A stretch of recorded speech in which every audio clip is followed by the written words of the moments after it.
Hi. Sorry பிட்ல வந்துட்டு துணி பத்தல அப்டின்னா, சின்ன துணியா இருந்துச்சு அப்டின்னா, இந்த மாரி ட்ரை பண்ணி பாருங்க. கை பீஸ் மட்டும் இந்த மாரி 2ஆ கட் பண்ணிக்கிட்டு, சென்டர்ல அர்க்கர் பண்ணிக்கோங்க. அர்க்கர் பண்ணிட்டு லைனிங்லயும் அது மாரி அர்க்கர் பண்ணிக்கோங்க.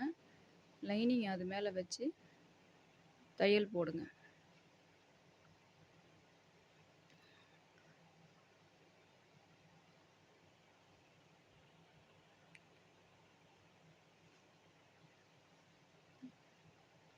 எதுவுமே ஜாயின் பண்ணக்கூடாது. சாரி பிட்ல ஜாயின் பண்ணக்கூடாது.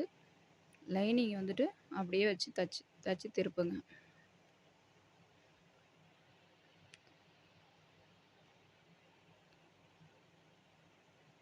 மறுபடியும் படிமான தையல் ஒண்ணு போட்டுக்கோங்க.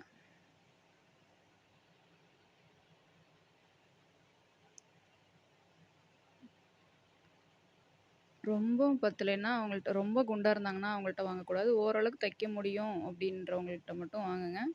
ஏன்னா நறுக்கிட்டு அப்புறம் கஷ்டப்படக்கூடாது. அதனால ரொம்ப குண்டா இருந்தாங்கன்னா, துணி ரொம்ப சின்னதா இருந்தா தைக்க முடியாதுன்னு சொல்லிடுங்க. கொஞ்சம் ஓரளவுக்கு நார்மலா இருந்தாங்கன்னா, இந்த மாரி ட்ரை பண்ணி தச்சு குடுக்கலாம்.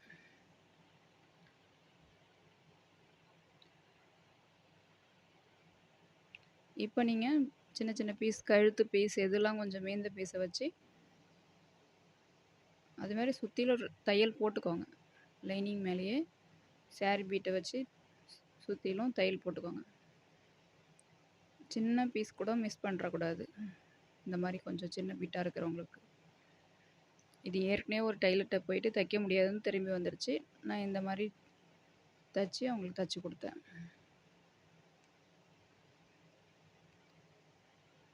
இப்ப சின்ன சின்ன பீஸ வச்சு அத ஜாயின் பண்ணுங்க.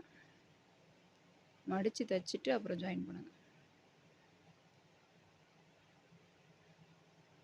இந்த மாரி தச்சீங்கன்னா, சின்ன பீஸா இருந்தாலுமே நம்ம அவங்களுக்கு தச்சு குடுக்க முடியும் ப்ளவுஸ். சில பேர் தைக்க வரமாட்டேங்குது அப்படின்னு விட்டுறேன்னு சொல்றாங்க. ஒரு சில பேர் குறை சொல்றாங்கன்னு சொல்லிட்டு தைக்கிறதில்ல அப்படின்னு சொல்றாங்க. அப்படி பண்ணாதீங்க. மறுபடியும் மறுபடியும் தச்சீங்கன்னா உங்களாலேயும் முடியும். இப்பலாம் வந்துட்டு யூடியூப்ல எல்லாம் சின்ன சின்ன டிப்ஸ் கூட அழகா சூப்பரா குடுக்குறாங்க. நீங்க அதனால தைக்க வரலன்ற ஒரு காரணத்துக்காக விட்டுறாதீங்க.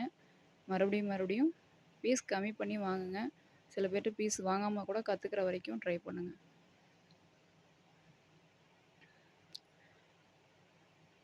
மறுபடியும் மறுபடியும் ட்ரை பண்ணா உங்களாலயும் தைக்க முடியும். பெர்ஃபெக்ட்டா தைக்க முடியும். எங்க மிஸ்டேக் பண்றோம்ன்னு பார்த்து அத கரெக்ஷன் பண்ணா நீங்களும் பெஸ்ட் டெய்லரா ஆகலாம்.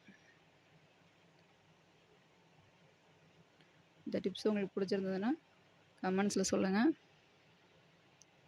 இது மாரி ட்ரை பண்ணி பார்த்துட்டு எப்படி இருக்குன்னு சொல்லுங்க.